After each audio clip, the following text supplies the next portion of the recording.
할렐루야. 오늘도 하나님의 선하심과 인자하심을 맛보는 복된 기쁨이 예배를 드리는 우리 모두에게 누려지기를 주님의 이름으로 축복합니다.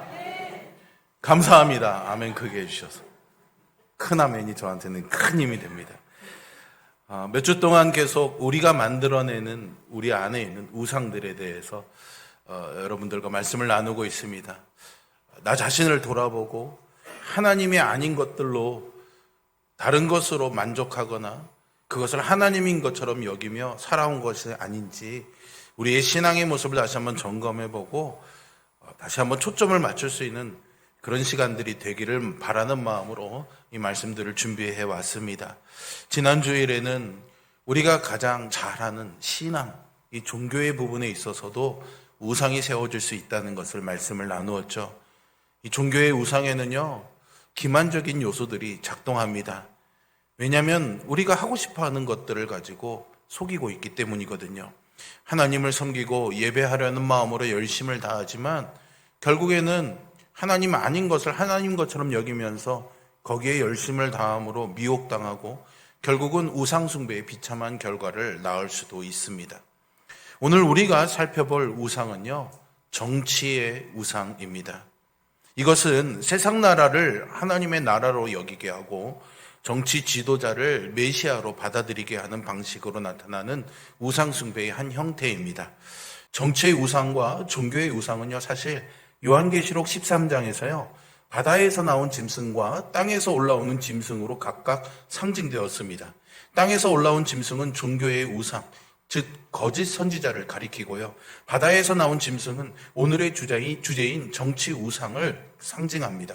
이 두 우상은 주님이 재림하실 때까지 계속해서 하나님의 백성을 위협하고 유혹해서 마귀를 섬기게 하는 역할을 합니다. 오늘 본문인 사무엘상 12장은 사무엘의 유명한 고별 연설을 기록하고 있습니다. 사무엘은 이 연설에서 백성들의 요구로 자기가 왕을 세운 일을 언급하면서요, 이 연설을 시작합니다. 사무엘은 17절에서 그들이 왕을 구한 그 일을 하나님 앞에 범죄한 일이라고 분명하게 지적하고 있습니다. 너희가 왕을 구한 일, 곧 여호와의 목전에서 범한 죄악의 금을 너희에게 밝히 알게 하시리라 라고 말하죠. 그리고 하나님께서 우레와 비로써 이 하나님의 말씀이 얼마나 준엄한지를 그들이 직접 보고 느끼게 보여주시고 확증하시니까 백성들이 19절에서 크게 두려워하면서 이렇게 말합니다. 우리가 우리 모든 죄에 왕을 구하는 악을 더하였습니다 라고 말이죠. 그러자 20절과 21절에서 사무엘이 백성들에게 이렇게 말합니다. 두려워하지 말라. 너희가 과연 이 모든 악을 행하였으나 여호와를 따르는 데서 돌아서지 말고 오직 너희의 마음을 다하여 여호와를 섬기라. 돌아서서 유익하게도 못하며 구원하지도 못하는 헛된 것을 따르지 말라. 그들은 헛되니라 라고 권면합니다. 그들이 왕을 구한 일, 이스라엘이 왕을 달라고 한 일을 사무엘은 왜 죄라고 말씀하신 거고 하나님이 왜 죄라고 말씀하신 걸까요?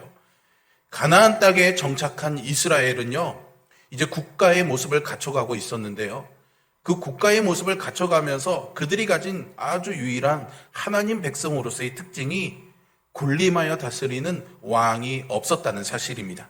이것은 하나님이 이스라엘의 유일하신 왕이심을 보여주는 매우 중요한 상징이었습니다.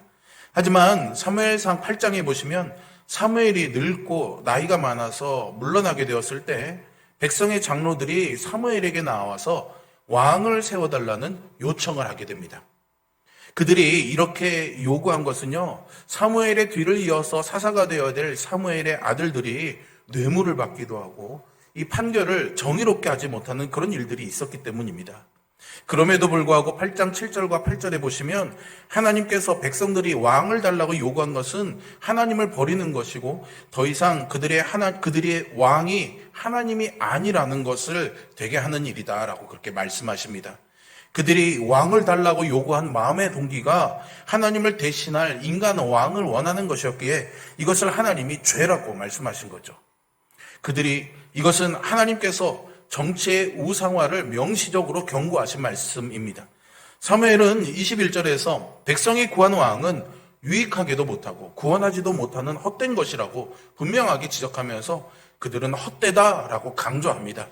말하자면 백성들이 원하는 왕은 그들이 바라는 것처럼 그들을 구원할 수도 없고 그들을 유익하게도 할 수 없는 존재라는 것이죠. 백성들이 왕에게 기도하는 것들이 이루어지지 않을 것이니 그들은 헛된 것을 구한 것이다 라고 말합니다. 이것은 여러분, 우리가 인간 역사에서 수많은 군주들이 얼마나 백성들을 괴롭게 했는지를 보았기 때문에 알 수 있는 일이죠. 그래서 사무엘은 백성들에게 그 헛된 것을 따르지 말고요, 오직 마음을 다하여 여호와를 섬기라고 간곡하게 권합니다.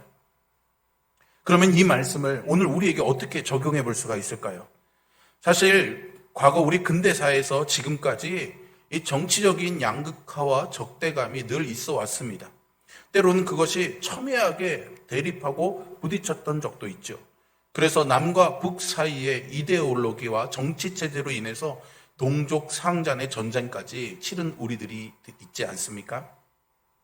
문제는요, 이런 양극화와 적대감이요, 이 세상에만 존재하는 것이 아니라 교회 안으로도 깊숙이 침투해 들어왔고, 심지어는 일부 목회자들이 강단에서 자신의 그런 정치적인 편향된 견해를 주저없이 쏟아내고 있다는 점이죠. 그래서 그리스도의 몸인 교회가 연령에 따라서, 또 지역에 따라서, 또 그들이 가진 어떤 정치적인 입장과 진영의 논리로 인해서 분열되고 찢겨지고 있습니다. 그리스도께서 당신의 피로 교회를 한 몸 되게 세워주셨죠. 그런데 만약 그런 그리스도의 몸을 나누는 것이 있다면 그것이야말로 마귀의 역사가 아니면 무엇이겠습니까? 모든 참된 신자는 비록 하늘의 시민권을 가진 사람들이지만 이 땅을 살아가는 동안은 이 세상 나라의 시민으로도 살아갑니다. 정치와 무관하게 살 수 없고 정치에 직간접적으로 참여하지 않을 수밖에 없는 이유이기도 한 거죠. 문제는 언제 이 정치가 우리에게 우상이 되는가 하는 것입니다. 제가 이 우상화에 대한 설교를 시작하게 된 모티브가 된 팀 켈러의 내가 만든 신에서 팀 켈러 목사님은요, 오늘날 정치적 양극화와 적대감이 이렇게 심화되고 있는 현상은 이미 우리가 정치 활동을 일종의 종교로 삼았다는 증거다라고 그렇게 말해주고 있습니다. 정치의 우상화는요, 우리 안에 두려움을 낳습니다. 그리고 이 두려움은 반대편에 서 있는 사람들을 악마로 보게 만드는 데까지 가는 거죠. 이것이 바로 적대감입니다. 지금 우리의 정치 현실에서도 그렇지 않습니까? 그냥 상대편이기 때문에 싫은 거고 상대편이기 때문에 반대인 거가 얼마나 많습니까? 팀 켈러는요, 우리가 뭔가 이렇게 우상화를 만들게 되면 그 징후로 두려움의 삶의 주된 특성이 나타난다고 말합니다. 뭔가 완전하지 않은 것에 몰두하다 보니까 결국은 그 불완전함에서 오는 두려움을 우리가 극복할 수가 없다라는 것이죠. 삶의 중심을 우상에게 두는 사람은 거기에 의존하게 되는데 자기가 만든 가짜신, 완전하지 못한 이 우상신이 어떤 식으로든 그 불완전함을 드러내고 위협을 받고 무너질 위기를 만나게 되면은 결국 그것을 믿는 그 사람은 공황 상태에 빠지게 된다는 거죠. 그래서 아이고 어쩔 수 없네, 유감이네, 어려워 정말, 이렇게 말하는 대신에요, 마치 하늘이 무너지는 것처럼 끝장났다, 희망이 없다라고 소리치는 거죠. 그래서 양극화와 적대감은 사람을 극으로 치닫게 만듭니다. 무엇에든지 격렬하게 일어나게 하고 죽겠으니 못 살겠다 이런 말을 하게 만드는 거죠. 극단적일 뿐만 아니라 적대적으로 만드는 것입니다. 왜 이렇게 되는 걸까요? 세상은요, 그럴 수 있다 칩시다. 그런데 창조주이시고 역사의 주권자이시며 최종 심판자이신 하나님을 믿는다고 하는 신자들이 이렇게 반응한다면 어떻게 이해해야 되는 걸까요? 왜 한국 교회 안에 이런 세속적인 현상들이 그토록 깊이 침투해 들어올 수가 있었던 것일까요? 문화인류학자인 어니스트 베커라는 분이 있는데요, 이분이 이런 말을 했다고 합니다. 사람들이 하나님의 실체를 잃어버리게 되면 그들이 종교 체험에서 얻는 만족을 로맨틱한 사랑에서 얻으려 하는 속성이 있다라고 말하는 거죠. 즉 하나님에게서 받아야 되는데 그것을 잃어버리면은 다른 뭔가에서부터 얻으려 한다는 겁니다. 그것을 이 학자는 로맨틱한 사랑이라고 표현하고 있고요, 다른 어떤 것도 이것을 대체하는 도구가 될 수 있겠죠. 이것은 정치적인 영역에도 작용할 수 있습니다. 교회가 하나님의 실체를 잃어버리고 명목상의 종교 생활을 유지해 나갈 때 그 영적인 빈자리를 엉뚱한 것으로 채우려고 하게 되는데 그 중에 하나가 바로 이 정치라는 것입니다. 특히 정치 지도자를 메시아로 보고 정치적인 정책을 구원의 교리로 여기는 자리까지 이르게 되는 거죠. 그때 그 정치 지도자의 정치관은 구원관이 되고요. 그것이 뉴스를 듣는 수준이든 아니면 적극적으로 정치 활동을 하는 것이든 그가 하는 정치적인 행위는 일종의 종교 행위로 변하게 되는 겁니다. 이것이 정치의 우상화입니다. 그들은 하나님께서 복음의 역사를 통해서만 주실 수 있는 희망을 정치 지도자와 정책에 걸게 됩니다. 그러다가 자신이 지지하는 정치 지도자나 어떤 그런 정책들이 실패하게 되면은 살아갈 힘을 잃어버리고 절망하게 되는 것이죠. 앞에서 제가 인용한 어니스트 베커의 말이 옳다면 결국 교회 안에 침투한 우상 숭배의 형태는 그것이 정치이든 아니면 다른 어떤 것이든 교회가 하나님의 실체를 잃어버리고 신앙이 관념화되고 습관화되고 진정한 영적 체험을 잃어버렸다는 반증일 것입니다. 쉽게 말하면요, 은혜를 잃어버린 것이죠. 복음과 은혜를 잃어버린 빈자리에 복음을 대체할 눈에 보이는 손에 잡히는 무언가를 채워넣게 되는 것입니다. 이 유혹은요 정말로 강력합니다. 광야 시절 이스라엘 백성들이 금송아지를 섬긴 예가 이것을 잘 보여주죠. 출애굽기 32장에서 이스라엘 백성들은 하나님을 만나러 산으로 올라간 모세의 내려옴이 자꾸만 더뎌지자 아론에게요, 우리를 위하여 우리를 인도할 신을 만들라 요구했습니다. 그들에게 자신을 인도할 하나님은 보이지 않았습니다. 대신에 모세가 그 하나님의 말씀을 전해 주었으니 모세가 하나님 대신이었던 거죠. 그런데 그 모세마저 보이지 않으니까 마음이 불안해지는 겁니다. 그래서 뭔가가 눈에 보여야 이게 성이 차는 거죠. 그들은 친히 인도하시는 하나님을 보지 못했고 눈에 보이는 모세를 주목했습니다. 눈에 보이던 모세가 더 이상 보이지 않게 되자 그들은 눈에 보이는 금송아지를 만들어 달라고 요구한 것입니다. 그들은 자신들이 만든 금송아지를 가리켜서 이렇게 말합니다.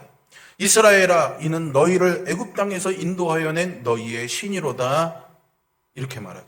여러분, 애굽 땅에서 이스라엘을 인도하여 낸 신이 누구입니까? 야훼 하나님입니다. 근데 금송아지가 바로 그 하나님이라는 겁니다.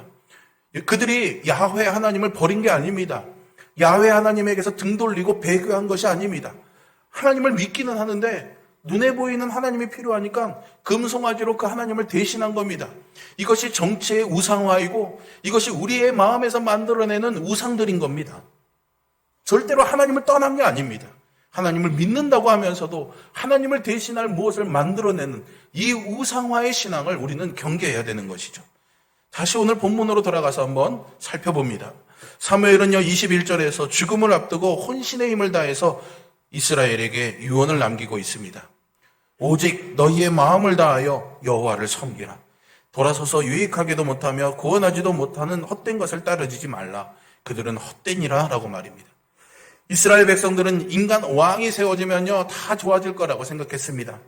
이런 방식으로 그들이 하나님이 그들의 왕으로 다스리시는 것을 거부하고 거절한 것이죠. 하나님은 경고하셨습니다. 하지만 결국에는 그들이 원하는 가장 이상적인 인간을 왕으로 세워주셨습니다. 그 인물이 누굽니까? 사울 왕이었습니다. 키도 크고 활신하고 잘생기고 누가 보아도 왕이 될 상이었습니다. 하지만 사울 왕이 백성을 유익하게도 못하고 구원하지도 못한다는 것을 확인하는 데는 그리 오랜 시간이 필요하지 않았습니다. 오늘날 정치의 우상을 섬기는 행태가 한국 교회 안에 깊숙이 들어와 있는 이 상황은 하나님의 백성 이스라엘이 하나님을 버리고 인간 왕을 원했던 행태와 너무나도 닮아 있습니다. 호세아 선지자가 이런 경고를 합니다. 그들의 행위가 그들로 자기 하나님에게로 돌아가지 못하게 하나니 이는 음란한 마음이 그 속에 있어 여호와를 알지 못하는 까닭이라 라고 말이죠. 여러분, 여기서 음란한 마음은요 단지 성적인 표현이 아닙니다. 음란한 마음은요 나누어진 마음입니다. 마음의 절반은 하나님, 마음의 절반은 우상에게 있는 겁니다. 그들은 언제나 하나님을 말했습니다. 그들은 언제나 하나님을 고백했습니다. 하나님을 버렸다라고는 생각하지는 않았죠. 하지만 절반의 마음으로만 하나님을 섬긴 겁니다. 이것이 호세아 선지자가 지적하는 음란한 마음이며 우상 숭배입니다. 우리도 이렇게 정치를 우상화할 수 있다는 경고를 받아들여야 됩니다. 적어도 우리가 이 정치의 우상화를 피하기 위해서 정치, 정부, 국가 권력 이런 것에 관해서 성경은 어떻게 정의하고 어떻게 바라보는가 조금 정리하고 가면 좋지 않을까 싶어서 몇 가지를 말씀드리겠습니다. 첫째는요, 세상 나라는 하나님 나라가 아니라는 겁니다. 아무리 좋은 유토피아 같은 국가라고 할지라도요, 그것은 하나님 나라가 아닙니다. 예수님께서 부활하신 후에 40일 동안 제자들에게 하나님 나라의 일을 가르치셨습니다. 그때 제자들이요, 사도행전 1장에서 주님에게요, 이런 질문을 던집니다. 주님께서 이스라엘 나라를 회복하심이 이때입니까? 라고 물어보죠. 제자들은 이제 예수님이 자신들이 잃어버린 나라를 회복시켜 주실 거라고 기대한 겁니다. 이스라엘 국가가 다시 세워질 거라고 기대한 것이죠. 이 질문은 부활하신 주님으로부터 40일 동안 하나님 나라의 일들에 관해서 특별 수업을 받았지만 여전히 세상 나라와 하나님 나라를 혼동하는 제자들의 모습을 보여줍니다. 이것은 비단 제자들의 모습만은 아닙니다. 그들의 문제만은 아닙니다. 교회 역사 속에서 수많은 신자들이 그러했고 교회도 그래왔고 지금 우리나라의 많은 교인들도 하나님 나라와 세상 나라를 구별하지 못하고 혼동하는 실수를 범하고 있습니다. 당시에 예수님의 제자들을 포함한 1세기의 유대인들에게 로마 압제 아래에 있는 유대의 정치 현실은 그들의 생각을 사로잡을 만큼 아주 중요한 뜨거운 이슈였습니다. 과연 하나님께서 언제 메시아를 보내주셔서 우리 민족을 로마의 압제에서 구원해 주시고 다윗 왕 때와 같은 그런 하나님의 나라를 회복시켜 주실 것인가? 이것이 그들의 중요한 관심사였죠. 우리가 구약의 이스라엘 역사를 고려해 본다면 제자들이나 유대 민족들이 그들이 처한 이 현실에서 이 세상 나라와 하나님의 나라를 혼동했다는 것은 어느 정도 이해가 가기는 합니다. 그들은 하나님이 택하시고 하나님이 불러내신 하나님의 백성이지 않았습니까? 그들에게는 또한 하나님이 다윗에게 주셨던 언약도 있었습니다. 메시아에 대한 약속도 있었죠. 그러나 세상의 나라는 하나님 나라가 아닙니다. 신자들은 자기가 속한 세속 국가의 정치를 통해 하나님의 나라를 세우라고 부름받은 것이 아닙니다. 하나님께서 당신의 나라를 세우기 위해서 열쇠를 주신 대상은 세속 국가가 아니라 교회입니다. 예수님이 마태복음 16장에서 내가 천국의 열쇠를 내게 주리니 내가 땅에서 무엇이든지 매면 하늘에서도 매일 것이요 내가 땅에서 무엇이든지 풀면 하늘에서도 풀리리라 말씀하셨죠. 이 약속은 주님이 교회에게 주신 약속입니다. 임기 5년을 맡은 대통령이나 그 정권에게 이런 약속을 주신 일이 없습니다. 누가 대통령직에 앉든지 간에 그 사람은 구원자가 될 수 없습니다. 두 번째로 이렇게 첫 번째의 논리인 세상 나라가 하나님 나라가 아니라는 사실로 인해서 그리스도인이 정치에 무관심할 수 있는 명분이 될 수는 없습니다. 왜냐하면 그리스도인은 하나님 나라에 속한 사람이자 또한 이 세상 국가에 속한 모범 시민으로 살아갈 책임이 있기 때문입니다. 그리스도인은 세상의 모범 시민으로서 정치에 참여해야만 합니다. 주님께서도 너희가 세상의 소금과 빛이다 라고 하신 말씀이 있죠. 그리스도인이 이 세상과 세상의 정치를 떠나서는 살 수 없다는 그것을 전제로 하고 있는 말입니다. 그래서 우리 그리스도인들은 투표를 하는 이 일에서부터 직접 정치인이 되는 것까지 다양한 방식으로 정치에 참여합니다. 성경은요, 그리스도인이 시민으로서 현실 정치에 무관심하게 살아갈 수 있는 여지를 남겨두지 않았습니다. 셋째로 우리는요, 하나님께서 세속 국가와 정부를 인정하셨다는 사실을 진지하게 받아들일 필요가 있습니다. 우리는 세속 국가 또는 그 정부의 기원을요, 노아의 언약에서부터 발견할 수가 있습니다. 창세기 9장에서 하나님께서 방주에서 나온 노아에게 새로운 명령을 주시죠. 내가 반드시 너희의 피, 곧 너희의 생명의 피를 찾으리니 짐승이면 그 짐승에게서, 사람이나 사람의 형제면 그에게서 그의 생명을 찾으리라. 다른 사람의 피를 흘리면 그 사람도 피를 흘릴 것이니 이는 하나님이 자기 형상대로 사람을 지으셨음이니라 말씀하셨습니다. 즉 사람 사이에 서로 피 흘리는 일이 없도록 정의로운 그런 규칙들이 세워지게 된 거죠. 여기서 하나님은 최소한의 이 사법적 정의를 세울 수 있는 세속 국가 정부의 권세를 세우고 인정하신 겁니다. 그래서 바울도 로마서 13장에서요, 정부의 권세자들을 가리켜서 하나님의 사역자 또는 하나님의 일꾼들이라고 이렇게 불러 표현하고 있습니다. 이것이 세속 국가와 정부에 대한 성경의 기본적인 입장입니다. 바울 사도가 로마서를 쓰던 당시에 로마 황제가 누구였냐면요, 네로 황제였습니다. 여러분 잘 아시죠? 교회와 그리스도인들을 그렇게 핍박하던 네로 황제가 통치하던 그때에 바울이 이런 편지를 썼다는 것, 그 정부, 그 국가를 인정하는 표현을 썼다는 것은 굉장히 놀라운 그런 사실입니다. 세속 국가와 정부는요, 궁극적으로는 우리의 악의 문제를요, 완전하게 다 해결해 줄 수는 없습니다. 여기에 정치와 권력의 한계가 있는 거죠.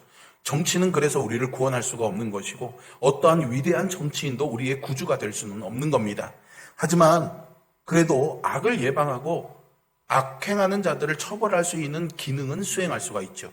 악의 극복은요, 오직 성육신하신 주님께서 십자가에서 이루신 일입니다. 그리고 그 예수님께서 심판자로 오셔서 이 모든 악의 문제를 다 끝내실 것입니다. 세속 국가와 정부는요, 악의 예방과 악행자 처벌이라는 이 최소한의 정의를 구현하는 도구로서 하나님의 사역자와 일꾼이라고 불릴 수가 있는 거죠. 이 점은요, 우리를 네 번째 원리로 자연스럽게 인도합니다. 신자는 세속 국가의 시민으로서 정부와 통치자의 권위를 존중하고 복종해야 합니다. 바울은요, 로마서 13장에서 성령의 영감으로 각 사람은 위에 있는 권세들에게 복종하라. 권세는 하나님으로부터 나지 않음이 없나니 모든 권세는 다 하나님께서 정하신 바라고 말합니다. 물론 이 말씀은요, 그리스도인이 불의한 정권에 정당하게 저항할 권리를 부정하는 것은 아닙니다. 하지만 이 땅에 살아가는 모든 그리스도인들에게 주시는 하나님의 말씀이라는 것을 우리는 명심해야 합니다. 문제는 우리 자신이 선호하는 어떤 정치 지도자나 정권에 대해서는 이 구절을 적용해서 복종해야 된다라고 말하면서 자신이 원하지 않는 정치인이나 정권에 대해서는 이 말씀을 적용하지 않으려는 불순종의 죄성을 드러내려 한다는 사실입니다. 이런 식의 자의적인 해석과 순종은요, 이미 정치를 우상화하고 있다는 증거입니다. 조심해야 될 영역인 것이죠.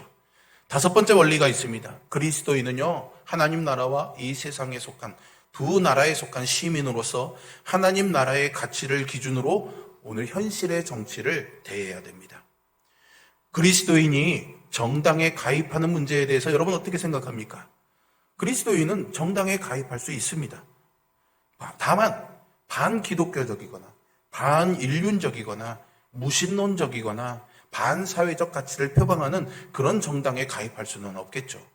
그리스도인은요, 보수여야 됩니까? 진보여야 됩니까? 조금 긴장감이 흐르기 시작합니다.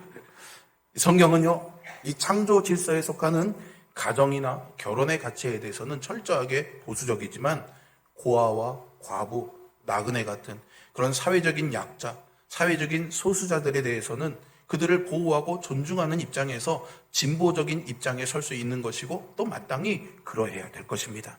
이것이 성경에서 가르치고 있는 가치이기 때문이죠.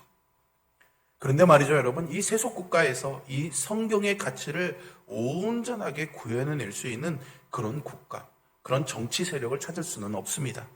이 점에서 그리스도인은요, 어떤 한 정당, 어떤 정강, 어떤 정책 또는 특정 지도자의 모든 주장과 입장에 온전히 동의할 수가 없는 겁니다.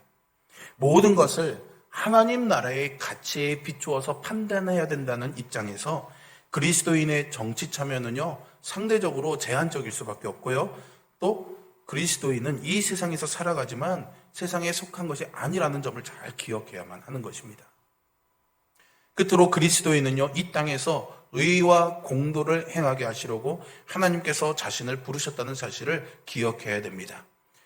앞에 거는 다 기억 못 하셔도 되고요. 지금까지 조셨던 분들, 잠에서 깨서 잘 들으십시오. 제가 오늘 강조하려는 부분은 바로 이 부분입니다.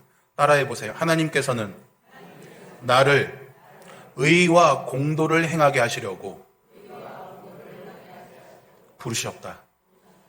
네. 창세기 18장에서 하나님께서 아브라함에게 주신 말씀이 있습니다. 이것은 지금 우리에게도 여전히 유효한 말씀입니다.